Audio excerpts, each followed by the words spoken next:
नमस्कार दोस्तों, मेरी YouTube चैनल के इस नए और बेहद खास एक्सप्लेनर में सभी का बहुत बहुत स्वागत है। आज हम इतिहास के उन पन्नों को पलटने वाले हैं जो किसी सस्पेंस और एक्शन से भरी थ्रिलर फिल्म से बिल्कुल कम नहीं है। आज बात होगी उस अविश्वसनीय सैन्य अभियान की जिसने शक्तिशाली ब्रिटिश राज की जड़ें हिलाकर रख दी थीं। हम सुभाष चंद्र बोस, जिन्हें नेताजी भी कहा जाता है, और उनकी आज़ाद हिंद फौज की पूरी यात्रा का विश्लेषण करेंगे। सच कहूं तो ये सिर्फ एक युद्ध की कहानी नहीं है, बल्कि कूटनीति, बेजोड़ हिम्मत और एक ऐसे सपने की कहानी है जिसने लाखों लोगों के दिलों में आज़ादी की आग जला दी थी। तो चलिए बिना किसी देरी के इस अद्भुत सफर की शुरुआत करते हैं। कहानी की शुरुआत ही एक ऐसे रोंगटे खड़े कर देने वाले वाक़ये से होती है जिस पर यकीन करना सच में बहुत मुश्किल है। देखिए, द्वितीय विश्व युद्ध अपने बिल्कुल चरम पर था और फरवरी 1943 में सुभाष चंद्र बोस मैडागास्कर के तट के पास उफनते और खतरनाक समुद्र के बीच जर्मन पनडुब्बी U-180 से जापानी पनडुब्बी I-29 में सवार हुए। जरा इस स्थिति की गंभीरता की कल्पना कीजिए। पूरे द्वितीय विश्व युद्ध के इतिहास में दो अलग अलग देशों की नौसेनाओं की पनडुब्बियों के बीच किसी नागरिक का ये इकलौता ट्रांसफर था। समुद्र की उफनती लहरों के बीच रबर की एक छोटी सी नाव में अपनी जान जोखिम में डालकर दक्षिण पूर्व एशिया पहुंचने का वो सफर, ये दिखाता है कि भारत को आज़ाद देखने का उनका जुनून किस हद तक था। चलिए अब इस कूटनीति को थोड़ा गहराई से समझते हैं। चौथी शताब्दी ईसा पूर्व में चाणक्य यानी कौटिल्य ने बहुत पते की बात कही थी, दुश्मन का दुश्मन दोस्त होता है। नेताजी बोस ने जो रणनीति अपनाई वो बिल्कुल इसी पर आधारित थी। नाजी जर्मनी और इंपीरियल जापान के साथ उनके गठबंधन को इतिहास के सबसे विवादास्पद फैसलों में गिना जाता है। लेकिन अगर हम इसे बिल्कुल निष्पक्ष होकर देखें तो ये विशुद्ध भूराजनीतिक व्यावहारिकता थी, एक प्रैक्टिकल कदम था।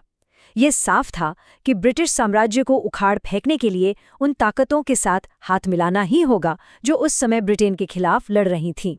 ये फासीवाद का समर्थन बिल्कुल नहीं था, बल्कि भारतीय स्वतंत्रता को किसी भी कीमत पर हासिल करने के लिए उठाया गया एक बहुत ही ठोस और जरूरी कदम था। भाग 1, अस्थायी स्वतंत्र सरकार। अब कहानी को आगे बढ़ाते हैं।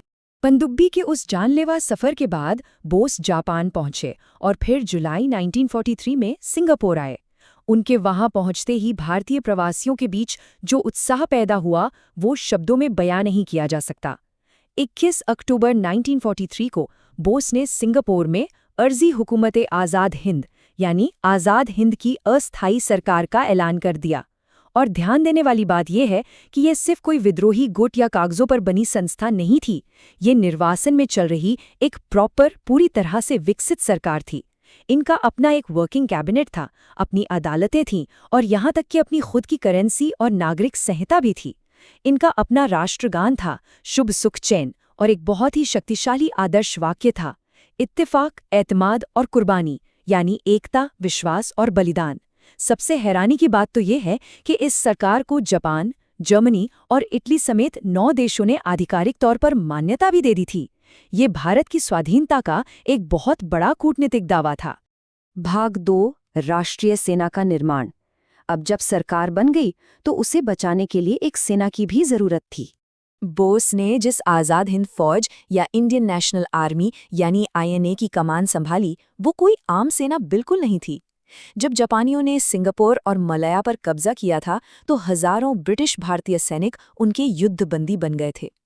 इन्हीं युद्धबंदियों और दक्षिण पूर्व एशिया में रहने वाले आम भारतीय नागरिकों को मिलाकर एक जबरदस्त सैन्य बल तैयार किया गया। देखते ही देखते ये सेना 40 से 60 हजार जवानों की हो गई। और इसमें जो सबसे प्रेरणादायक बात थी वो ये कि इस सेना में रानी झांसी रेजिमेंट नाम की एक पूरी तरह से महिलाओं की टुकड़ी भी शामिल थी। इसका नेतृत्व कैप्टन लक्ष्मी स्वामीनाथन कर रही थीं। एशिया के इतिहास में ये अपनी तरह का पहला प्रयोग था जहां महिलाएं सीधे मोर्चे पर जाकर लड़ने के लिए तैयार थीं। और ये नक्शा हमें बिल्कुल साफ साफ दिखाता है कि इस पूरे अभियान का पैमाना कितना विशाल और अकल्पनीय था। सिंगापुर से शुरू होकर रंगून, बर्मा और फिर वहां से सीधे भारत के उत्तर पूर्वी सीमांत क्षेत्रों तक, ये एक बहुत ही बड़ा और जटिल भौगोलिक क्षेत्र है। जापानी इंपीरियल आर्मी और INA की संयुक्त योजना थी बर्मा के उन खतरनाक घने जंगलों और पहाड़ों को पार करके ब्रिटिश नियंत्रित भारत में एंट्री करना। ये कोई छोटी मोटी प्लानिंग नहीं थी। सैनिकों को भयानक मौसम और बेहद दुर्गम रास्तों का सामना करना था। और इसी महाअभियान को नाम दिया गया था चलो दिल्ली या मार्च ऑन दिल्ली। भाग 3 पूर्व का स्टैलिनग्राड। मार्च 1944 ऑपरेशन यूगो की शुरुआत। इस स्लाइड में तीरों के निशान से आप साफ देख सकते हैं कि सेनाएं कैसे आगे बढ़ रही थीं। इसका मेन टारगेट था कोहिमा में ब्रिटिश सप्लाई लाइन को पूरी तरह से काट देना और इम्फाल के मैदानों पर कब्जा करना। योजना ये थी कि जैसे ही आईएनए के कदम भारतीय धरती पर पड़ेंगे, पूरे देश में अंग्रेजों के खिलाफ एक बहुत बड़ा विद्रोह भड़क उठेगा। जापानी 15वीं सेना, जिसे जनरल मुतागुची लीड कर रहे थे, और आईएनए की टुकड़ियां मिलकर इम्फाल की तरफ बढ़ रही थीं। उनका मकसद सिर्फ जमीन जीतना नहीं था, बल्कि ब्रिटिश भारतीय सेना के भीतर मौजूद भारतीय सैनिकों को भी अपने साथ अपनी आज़ादी की लड़ाई में शामिल करना था। और यहीं पर इतिहास की सबसे खौफनाक, सबसे भयंकर लड़ाइयों में से एक लड़ी गई, कोहिमा का युद्ध। जरा अपने दिमाग में इस तस्वीर को बनाइए। एक छोटी सी पहाड़ी है, गैरिसन हिल, और उसके बीचों बीच एक टेनिस कोर्ट है। इस टेनिस कोर्ट के एक तरफ सिर्फ 1500 ब्रिटिश और भारतीय सैनिकों की एक छोटी सी टुकड़ी फंसी हुई है, और दूसरी तरफ 15,000 युद्ध परीक्षित जापानी और आईएनए सैनिक हैं। हफ्तों तक इस छोटे से टेनिस कोर्ट के आर पार स्नाइपर फायरिंग होती रही, बमबारी हुई और आमने सामने की खूनी लड़ाई लड़ी गई। इसे ऐसे ही इतिहासकार पूर्व का स्टैलिनग्राड नहीं कहते। यहाँ दोनों पक्षों ने जिस स्तर की सहन शक्ति दिखाई, वो सच में अकल्पनीय है। लेकिन जैसा कि हम जानते हैं, युद्ध के मैदान में सिर्फ हौसला ही सब कुछ नहीं होता। प्रकृति ने यहाँ एक क्रूर खेल खेला। जापानी 31वें डिवीजन के कमांडर लेफ्टिनेंट जनरल सातो के ये शब्द उस गहरी निराशा को बयां करते हैं जो उन पर टूट पड़ी थी। आसमान पर मित्र देशों की सेना का पूरा कंट्रोल था, ऊपर से भयानक मानसूनी बारिश शुरू हो गई। इस बारिश ने सारी सप्लाई लाइंस को मटिया मेट कर दिया। अब सैनिक गोलियों से ज्यादा भूखमरी, मलेरिया और भयानक बीमारियों से मर रहे थे। अंत में बिना खाने और बिना गोला बारूद के इन फौजों को मजबूरन पीछे हटना पड़ा। चलो दिल्ली का वो खूबसूरत सपना उन्हीं बारिश से भीगी दलदली पहाड़ियों में कहीं रुक सा गया। भाग 4 हार और वापसी। इस युद्ध का सबसे दर्दनाक अध्याय। कोहिमा और इम्फाल में ब्रिटिश सेकेंड डिवीजन द्वारा जब इस हमले को नाकाम कर दिया गया, तो उसके बाद की वापसी किसी भयानक त्रासदी से कम नहीं थी। 53,000। ध्यान दीजिएगा, ये सिर्फ एक मामूली नंबर नहीं है। जनरल मुतागुची की 85,000 सैनिकों वाली विशाल 15वीं सेना में से 53,000 सैनिक या तो मारे गए या लापता हो गए। उस समय तक के इतिहास में जापानी सेना की ये सबसे बड़ी और सबसे शर्मनाक हार थी। पीछे हटते समय आईएनए और जापानी सैनिकों ने भूख, बीमारी और थकान से जो तड़प झेली, वो युद्ध के इतिहास के सबसे काले पन्नों में दर्ज है। जैसे जैसे प्रशांत क्षेत्र में जापान कमजोर पड़ता गया, आईएनए को मिलने वाला पूरा जापानी सपोर्ट भी हमेशा के लिए खत्म हो गया। भाग 5 एक अंतहीन ऐतिहासिक रहस्य। अब आते हैं उस सवाल पर जिसने दशकों से सबको उलझाकर रखा है।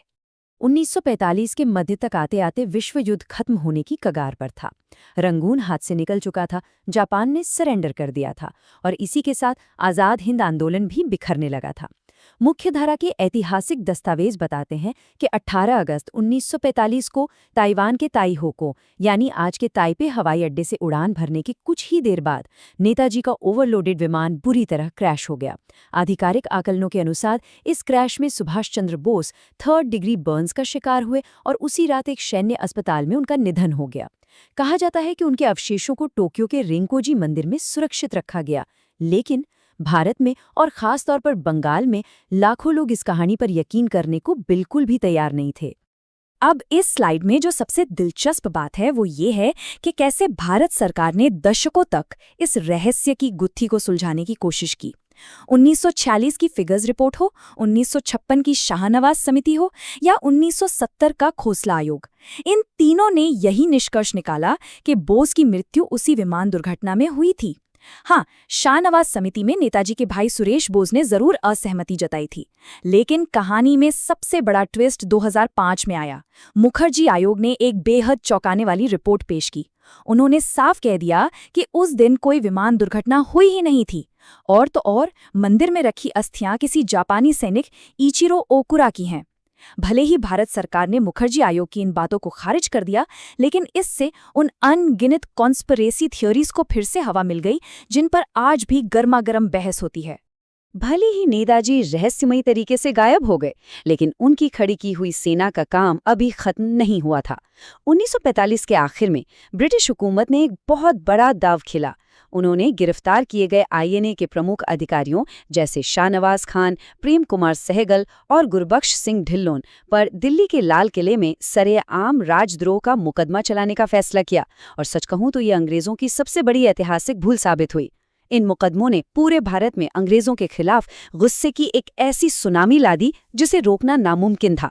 भारतीय जनता के लिए ये सैनिक देशद्रोही नहीं बल्कि उनके सबसे बड़े हीरो थे, उनके देशभक्त नायक थे। इन मुकदमों ने अंग्रेजों को ये डरावना एहसास दिला दिया कि अब भारत पर राज करने के लिए वो ब्रिटिश इंडियन आर्मी के भारतीय सैनिकों की वफादारी पर बिल्कुल भरोसा नहीं कर सकते। आईएनए की इसी चिंगारी ने आगे चलकर सैन्य विद्रोह की एक बड़ी आग लगा दी थी। और इसी के साथ हमारा ये एक्सप्लेनर एक बहुत ही गहरे और विचारोत्तेजक प्रश्न पर आकर रुकता है। हम सबके लिए ये सोचने वाली बात है, क्या हमें सिर्फ इस बात में उलझे रहना चाहिए कि नेताजी का भौतिक रूप से क्या हुआ, या हमें इस बात पर ध्यान देना चाहिए कि उनके जीवित होने की मात्र किंवदंती ने और उनकी आज़ाद हिंद फौज के महान बलिदान ने ब्रिटिश साम्राज्य के ताबूत में आखिरी कील ठोकने का काम किया। आज़ादी की ये लड़ाई सिर्फ बंदूकों और तोपों से नहीं जीती गई थी, बल्कि उस जबरदस्त मनोवैज्ञानिक प्रहार से भी जीती गई थी जो सुभाष चंद्र बोस ने ब्रिटिश हुकूमत के दिमाग पर किया था। मुझे पूरी उम्मीद है कि हमारे YouTube चैनल की इस विशेष प्रस्तुति ने इतिहास के इन पन्नों के एक नए और दिलचस्प नजरिए से देखने में मदद की होगी। इस ऐतिहासिक सफर में साथ जुड़ने के लिए बहुत बहुत धन्यवाद। मिलते हैं अगले एक्सप्लेनर में।